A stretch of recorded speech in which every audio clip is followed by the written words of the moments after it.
ចិត្តមិនតនបានព្រោះធ្លាប់ជាសង្សារនឹងគ្នាតែមកពីបងទេដែលធ្វើឲ្យអូនឈឺចាប់អូនជាយាមគិចមុខហើយថែមទាំងបិទលេខទូរស័ព្ទអូនស្អប់ព្រោះបងមាន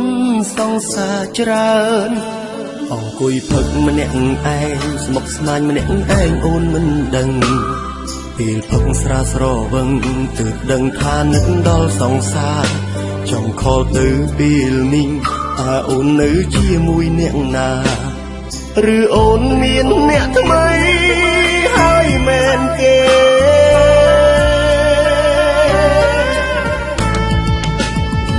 ទោះបីផឹកដល់ស្លាប់ខ្លួនក៏អូនមិនវិលវិញដែរទោះបីកែក៏អូននៅតែមិនត្រឡប់ចង់ធ្វើខ្លួនជាមនុស្សស្មងតែស្នេហាបានបញ្ចប់មិនអាចត្រឡប់ក្រោយឲ្យអូនលើកលែងក៏ខំផឹកស្រាបំបត្តិទុកផឹកបន្លប់រាល់បញ្ហាព្រោះដឹងថាជីវ៉ាអូនចិត្តរៀបការហើយគ្មានសិទ្ធិនឹកអូនទៀតទេព្រោះអូនមានអ្នកថែហើយគ្មានទៀតឡើយឲ្យបងបានធ្វើជាមនុស្សស្មោះ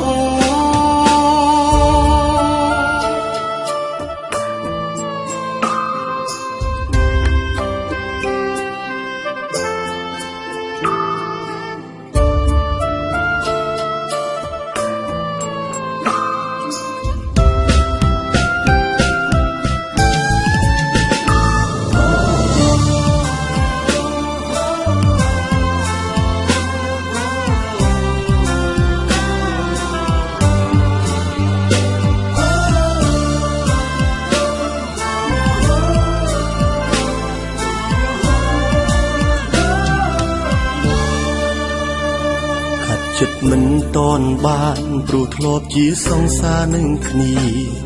តែមកពីបងទេដែលធ្វើឲ្យអូនឈឺចាប់អូនជាយាមគិចមុខ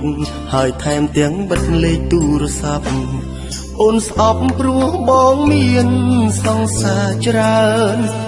អង្គុយផឹកម្នាក់ឯងស្មុគស្មាញម្នាក់ឯងអូនមិនដឹងពេលផឹកស្រាស្រវឹងទើបដឹងថានឹកដល់សង្សារចង់ខលទៅពេលនេះតើអូននៅជាមួយអ្នកណាឬអូនមានអ្នកថ្មីហើយមែនទេ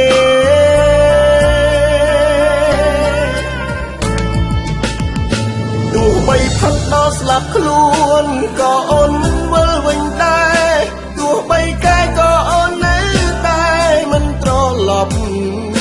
ចង់ធ្វើខ្លួនជាមនុស្សស្មងតែស្នេហាបានបញ្ចប់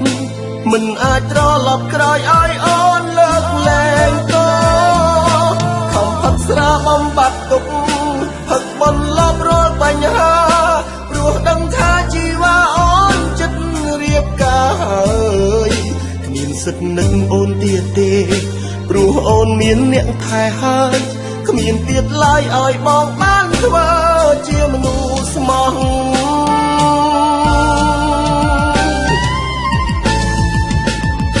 ទោះបីផឹកដល់ស្លាប់ខ្លួនក៏អូនមិនវិលវិញដែរទោះបីកែក៏អូននៅតែមិនត្រឡប់ចង់ធ្វើខ្លួនជាមនុស្សស្មងតែស្នេហាបានបញ្ចប់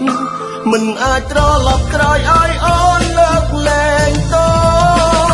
ខំផឹកស្រាបំបត្តិទុកផឹកបន្លប់រាល់បញ្ហាព្រោះដឹងថាជីវ៉ាអូនចិត្តរៀបការហើយគ្មានសិទ្ធិនឹកអូនទៀតទេព្រោះអូនមានអ្នកថែហើយគ្មានទៀតឡើយឲ្យបងបានធ្វើ